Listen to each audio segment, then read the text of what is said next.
Graça e paz, amados de Deus. Você está no meio no seu nosso Point Teológico. Estamos aí para mais um review.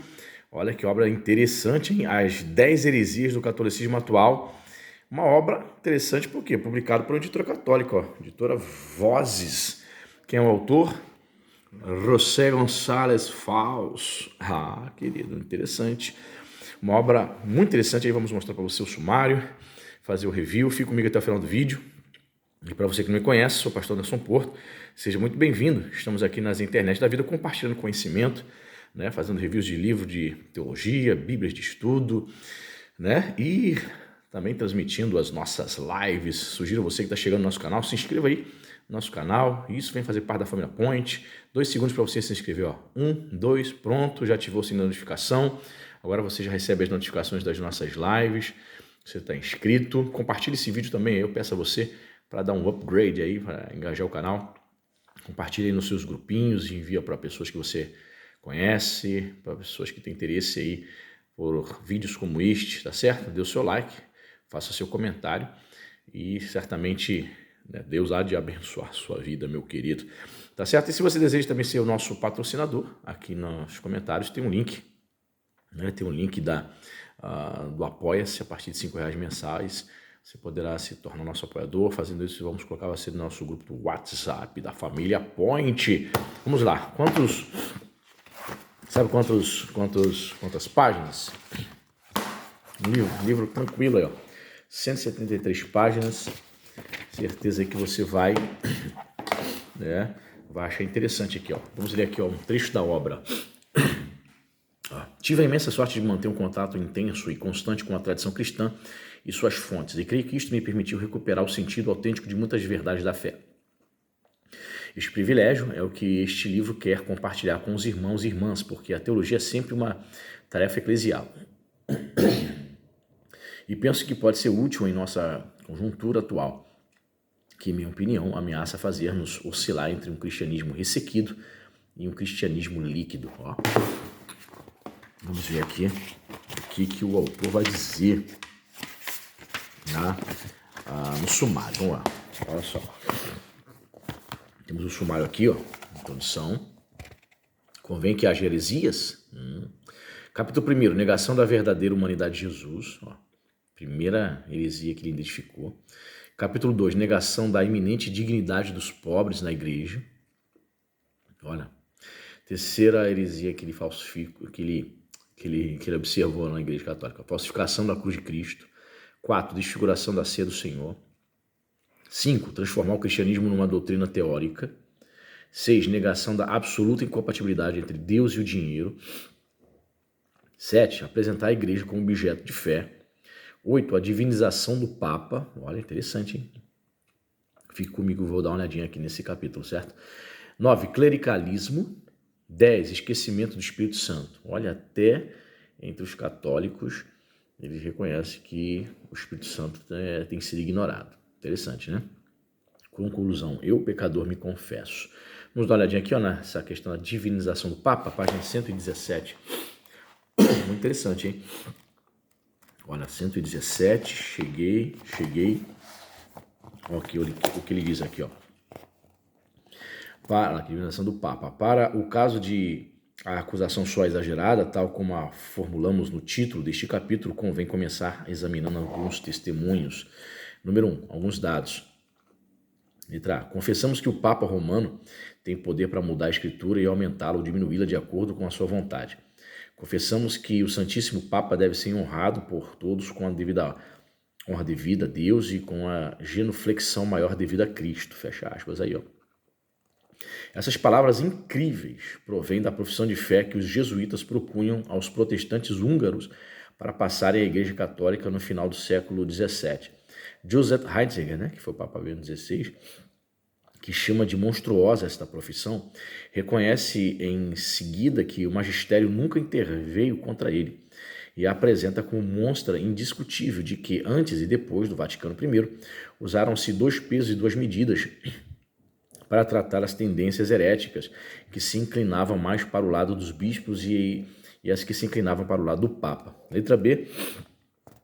Mas esta denúncia de Ratzinger não é única. Em pleno século XIX, um artigo de La Civiltà Católica escrevia que quando aqui, ó, quando o Papa medita, é Deus quem nele pensa. Caramba! E o arcebispo de Reims precisou denunciar que ocorria na igreja uma idolatria do papado. Falava-se do Papa como vice-deus da humanidade. Olha só. Veja, até um autor católico reconhecendo esse absurdo, né? E se aplicavam a ele títulos atribuídos a Cristo, mais alto do que os céus, santo e separado dos pecadores. Ou orações dirigidas ao Espírito Santo, como a célebre sequência da missa de Pentecostes, como costuma acontecer. A denúncia deste arcebispo ficou sozinha, porque o bispo Bernard de Tours apresentava o Papa como o verbo encarnado que se prolonga. Que isso, cara? E Maylor, bispo de Genebra, pregava tranquilamente sobre as 3 encarnações do Filho de Deus, no seio de uma virgem, na Eucaristia e no ancião do Vaticano. Que isso, cara? Rapaz, se isso soa estranho, absurdo para um católico, imagine para nós protestantes, hein? Nesse mesmo século, o diário francês Le Univers aplicava ao Papa Pio IX o hino litúrgico Ó Deus, força constante das coisas, fecha aspas, falando de Pio, força constante das coisas. E num livro de meditações atribuído a João Bosco se lia: o Papa é Deus na terra. Que isso? Jesus coloca o Papa acima dos profetas, acima do precursor e acima dos anjos. Jesus colocou o Papa no mesmo nível de Deus. Fecha aspas aí. Carambola, hein? Citado por Anne Hills, Minister and Authority in the Catholic Church. Né? Ministros e autoridades na Igreja Católica. O que mais aqui, ó? Letra D. Nos tempos modernos, nos acostumamos tranquilamente a chamar o Papa de Santo Padre ou Santidade. E o mais incompreensível é que os papas aceitam esta designação, em claro contraste com a reação de Jesus.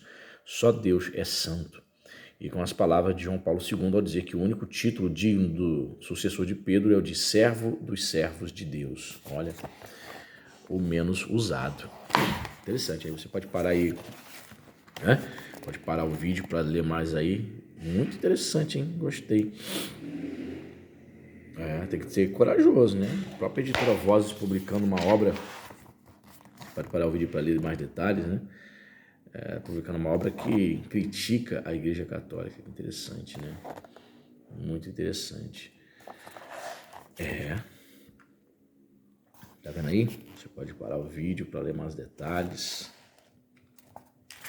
Vamos ver um trechinho daquele que ele fala sobre o Espírito Santo, né? Esquecimento do Espírito Santo, página 149. Vamos ler o trechinho para ver o que ele fala.